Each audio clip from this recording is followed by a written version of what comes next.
Hello, everyone.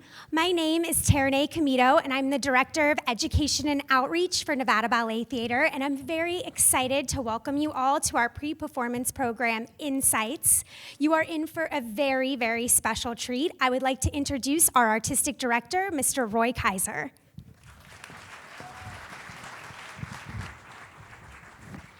Hi, everybody. How are you? Good. You ready for a little ballet tonight? Yeah? Do you all know Krista Baker? This lady next to me? Yeah, welcome her. Have a seat. Have a seat. Oh, Krista is part of our insights tonight. She's going to give us insight. Yes. So here we are. It's February. I think a year ago we had snow on the ground. Somebody told me. Today it rained. So is this a thing? I've lived here for about a little over 2 years now. Every day it rains, I get angry. Is that like a thing? Is that a Las Vegas thing? It's so rare. I get angry. I wanted sunshine today for the opening night of the ballet. Anyway, we are here for our winter program, which is made up of 3 ballets. I'm going to talk briefly about 2 of the ballets on the program, and then we're going to talk a little bit more in depth about the third one. We open tonight with a company premiere, the first time Nevada Ballet Theater has performed George Balanchine's The Four Temperaments. Has anybody ever seen this by another company? Do you like it? Oh, good. Should never ask a question unless you know what the answer is. I'm glad you love it. Yeah, no, it's a classic. It's a masterpiece. Four Temperaments is a ballet that Mr. Balanchine created in 1946, long time ago, and it's still valued today and performed by major companies around the world.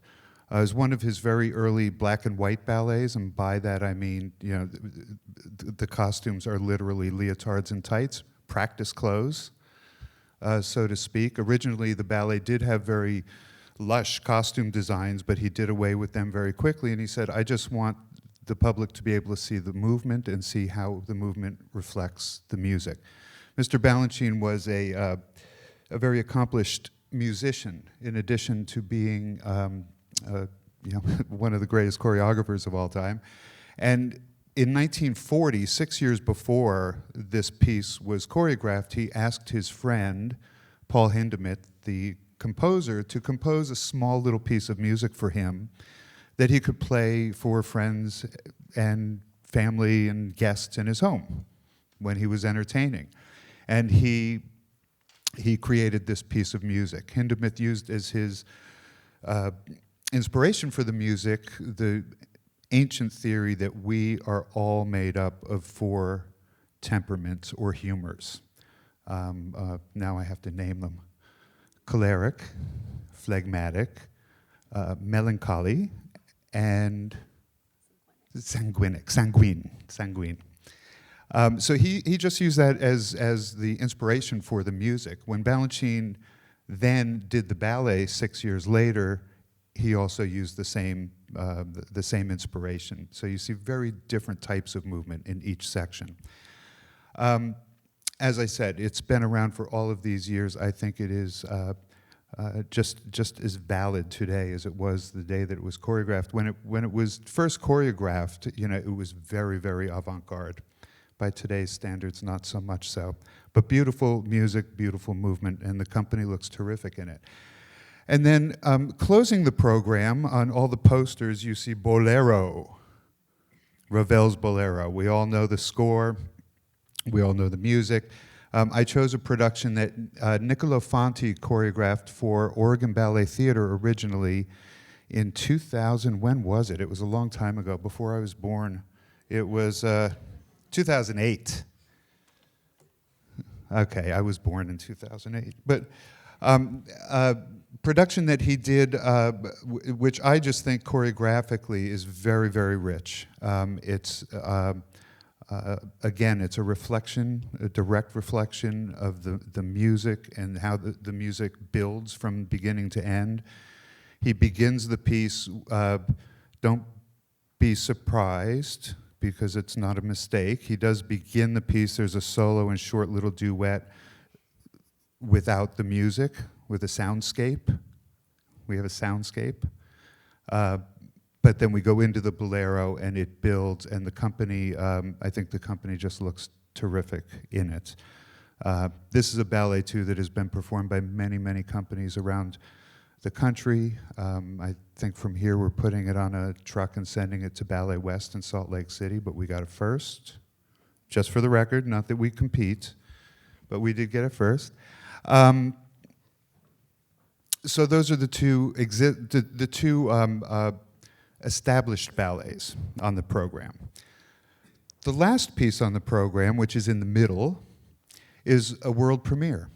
This didn't exist how long ago? 5 weeks? 5 weeks ago, this work did not exist. It existed in there. It existed in that brain there. I think new work is so important to any ballet company. I think it keeps us relevant. I think it's important for us to experience what artists, living in 2020 are thinking, and what they're influenced by, and what their visualization is for what shows up on our stage. So I asked Krista, who has been, she's going to tell you a little bit about herself in a minute, but she's been with the company for 15 years. You've seen her dance many, yeah, you can applaud that. That's a long career. That's worthy of applause. But I asked her to create a ballet, an original work, and then I really tried to stay out of your way. And I think I did. For the most part, I really stayed out of her way. I think that's how, I think you have to allow creative people to create and not try and just stay out of their way. I learned that a long time ago, just stay out of their way. So Krista's been in the studio working for all of these weeks. She's obviously been conceptualizing and working on it for much longer than that. The pieces come together beautifully. I think you're in for a real treat. I learned recently, I was actually kind of surprised to learn recently that Krista is the first Nevada Ballet Theater artist to create a ballet for Nevada Ballet Theater. Huh? Huh? So anyway, I'm really proud of the work that she's done. I know you're going to enjoy it, but let's go back and just, this is where I shut up. You tell the people just a little bit about how you ended up here at NBT. Well, I started dancing when I was 3 years old. My mom, who's sitting right over there, was a professional ballerina, and so she opened up a dance studio, and I started aching to get into class at age 3, and she didn't want me to dance.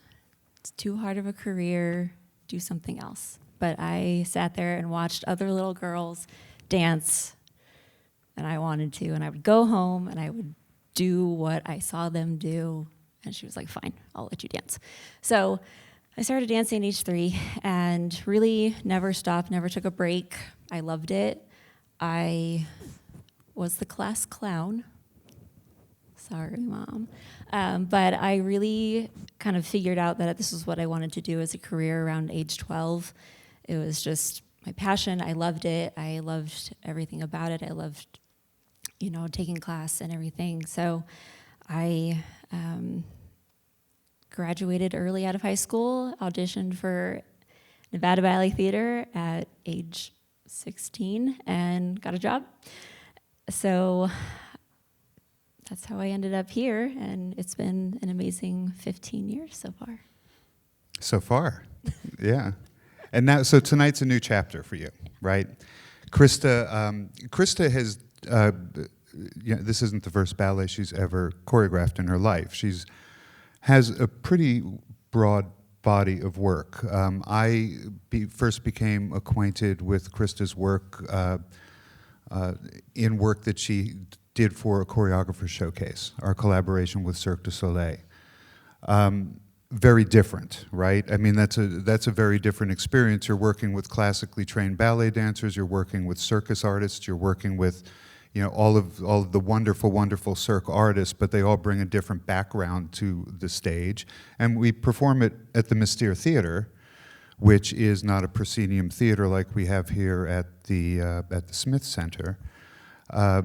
So I was wondering if you could do two things. Talk a little bit about your process, right? How does this happen, right? Where does this come from? How does this happen? How do you go from start to finish? And then secondly, just talk a little bit about the difference, if there is any. Is there a difference? Did you have a different approach in doing a work for the main stage at the Smith Center? Well, my process really always starts with finding music that I love. I am always inspired by music. That probably stems from playing the piano for such a long time. I started when I was like 4. So I always try to start finding music as soon as possible. So right after Roy asked me to create a ballet, I was like, okay, I have to start finding something that I love. And came across some other pieces that I ended up not using, but I really fell in love with the music that I chose. It is very bare at times. It is classical, but it is a newer composition created around 2013. So it has classical nuance, but it's definitely got some contemporary flair to it.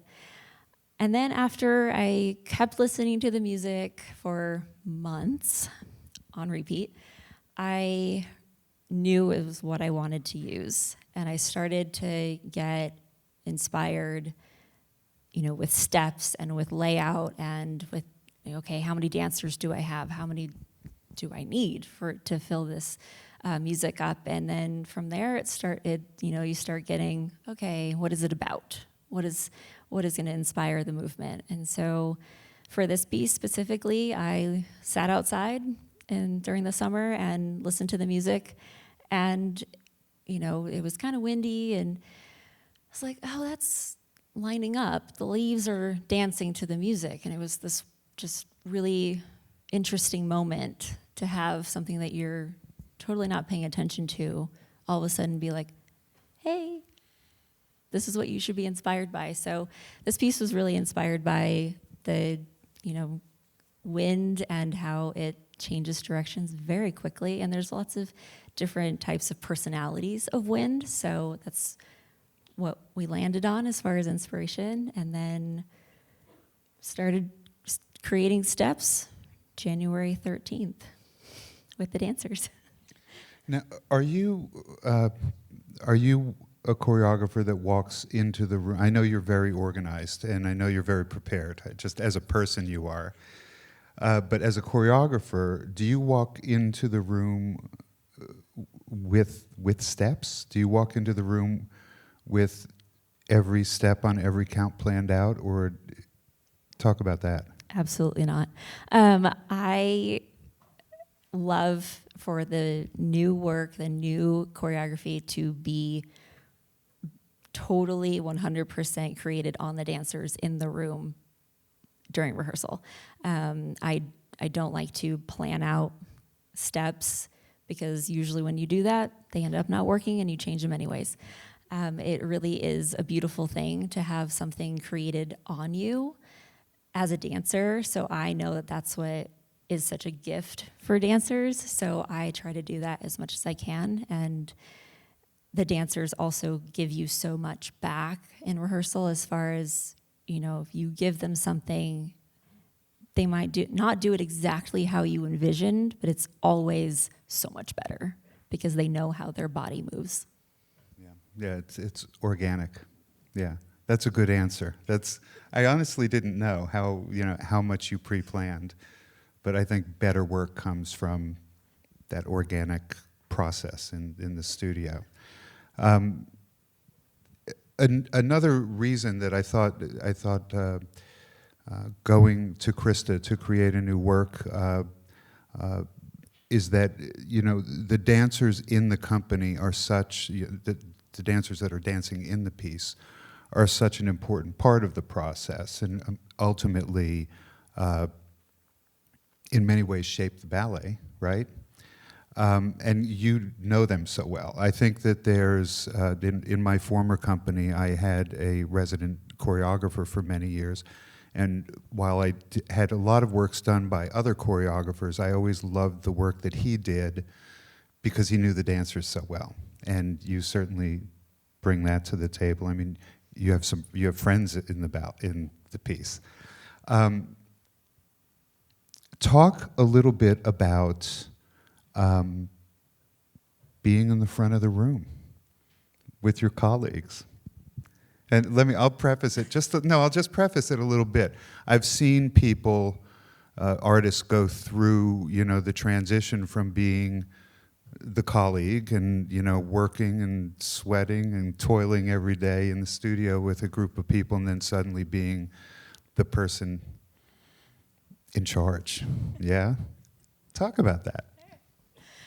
Well, for me, it's not new for this process because I have choreographed so many pieces, specifically for NBT. So I've been kind of comfortable with it, but I think for like working on Nutcracker, because I staged Nutcracker this season, that specifically for this season, I knew that I was going to be spending a lot of time in the front of the room. So when we got to this process and we started working on this piece, we were all comfortable. There wasn't, you know, we're all colleagues, we all know each other really well. So for me, it's an approach of, you know, we do work together, we are friends, and it's nice to see that, at least in VT, that we all have very, like, a lot of mutual respect for each other as humans, but also as colleagues. So it's nice to feel really supported in the front of the room from everyone, and that, you know, I am choreographing it, but it is a full collaboration with everyone in the room, because I'm just coming up with the ideas, but they're the ones that have to actually execute it. So that was good. Good answer. Why don't we show them video? We have a little video that we put together here of Krista and her dancers in action. So why don't we go with that? Because easier here, let's go. They take this arm down. Let's go down with this one. Keep leaning so you get some weight on there, and let's go up. So circle it as so back to that. 1, 3, 4, 5, 6, 1, 2, 4, 5, 6, 1, 4, 5, 6. Guys, go 1, 4, 6, 1, 2, 3, down and around. This, so you're just pulling it down to already take her palm as you want it. But get here, and ladies, actually let's even make it a little bit more.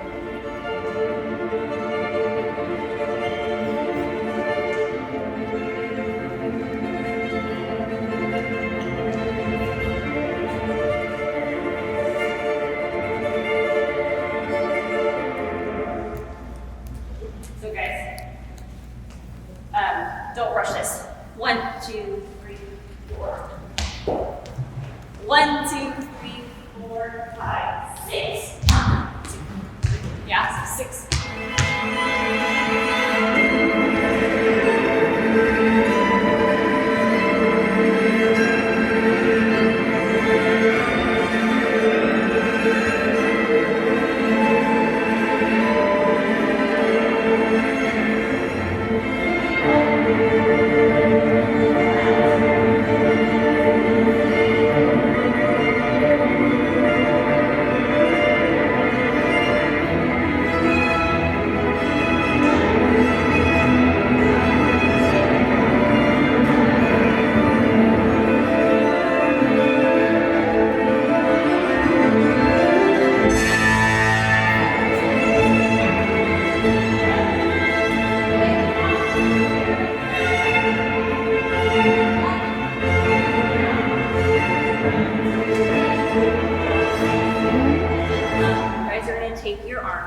This is a full circle together. They go. Okay, so you do one full circle together. Your arm, Kaiser arm ends there. They do one more to get your half to your shoulder and then.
More into it. Yeah, so it has a little bit of a sweep to it, guys.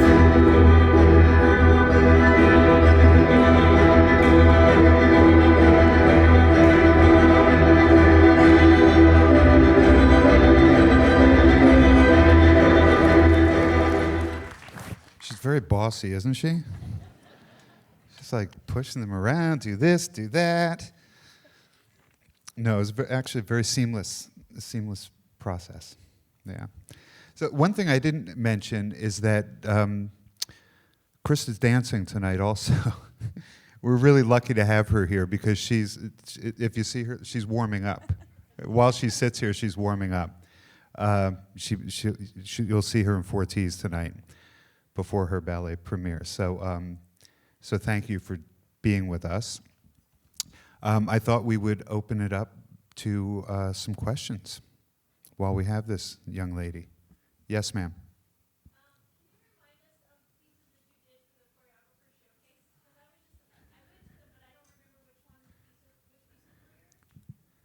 Let's see if I remember. So most recently, for this season, I choreographed a duet based on my relationship with my husband. It was a white dress, and so that was my piece. And then the year prior, I co-choreographed with Stephen Goforth on a really, really big piece. It was the opening number for a choreographer showcase called Infinite Refraction, and it was kind of starry, a lot of people on stage. And then before that, There's so many. I mean, you did a lot. Those are the last lots two. more, yeah. The last two, yes. Anybody else? Yes, in the back. Yes, sir.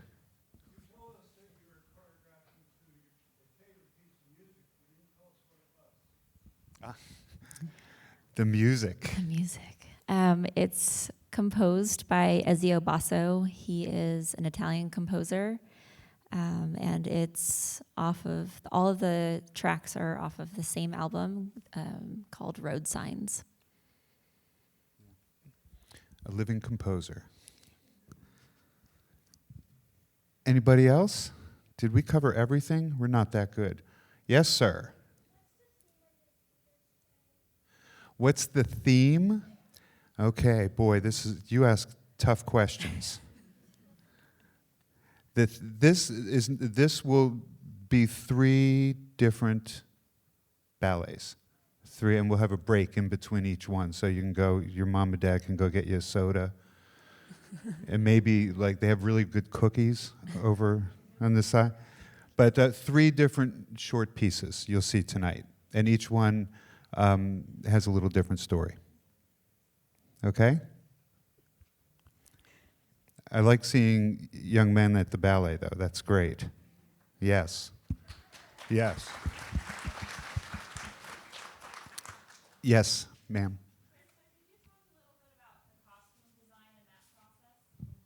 Yes, I can. So I asked my dear friend and colleague, Betsy Lucas, who has been with the company for 10 years, to design and construct the costumes for my piece.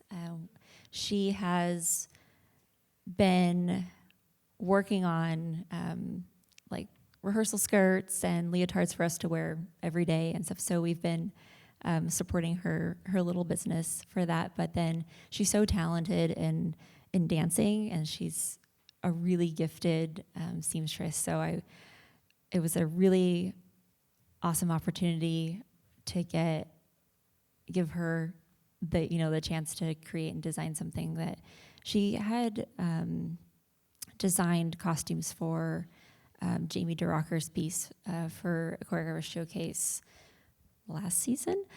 So she has been kind of dabbling in that, but this was a much bigger thing. So she worked so hard and so many hours on those costumes, but they turned out absolutely beautiful. So I'm so happy with them. So thank you. Yes. Clearly from the video, this piece has a fairly large cast. Talk a little bit about the difference between rehearsing with a large group and say a body business. So with a duet or a smaller group of dancers, it's you're given more time because you're not managing so many people. So for this piece, because it is about 24 minutes long, I knew I needed a lot of people. So I am more comfortable choreographing and working with a large cast. So it's something that I kind of gravitate toward. So in rehearsals, I think once we actually had everyone in rehearsal, because in the beginning I was working with very small little, trios and quartets and stuff within the piece. But once we had everyone in the room, it's basically just, getting everyone on the same page, making sure that they're focused, they know what's coming next, because you're piecing it together. The first rehearsal that we had, where everyone was in the room, they were seeing movement that they had never seen before, and it had been 2 weeks into the process, and they were like, "Oh, that's pretty." I haven't seen, anything that they've done, because they've been in different rehearsals. So once we all got together and we were like, "Okay, let's go from the top and see what happens," piece it all together. They did a fantastic job for the first run, and it's nice to see like a full group of 12 dancers pull together and make something beautiful. Yeah, I'll just add to that a choreographer never gets to create a ballet and start at the beginning and finish at the end. They just don't. We're rehearsing other ballets. We only have 24 dancers in this company, or 25 dancers. We're trying to accomplish a lot of things. So Krista would say, "Well, I'll take the trio. If they're available, I'll take the trio. The trio's halfway through the ballet." So you are really creating it in different pieces, and then you have the big put together at some point, and hope nobody gets hurt, right? Yeah. Hope they're all in the right traffic lanes. Yeah. Anyone else? Okay. We're going to let Krista go warm up, and you're going to see her in the 4 temperaments, and then we'll have a little intermission. And then you're going to see her new ballet. I hope you enjoy it. Thank you, Krista. Thank you.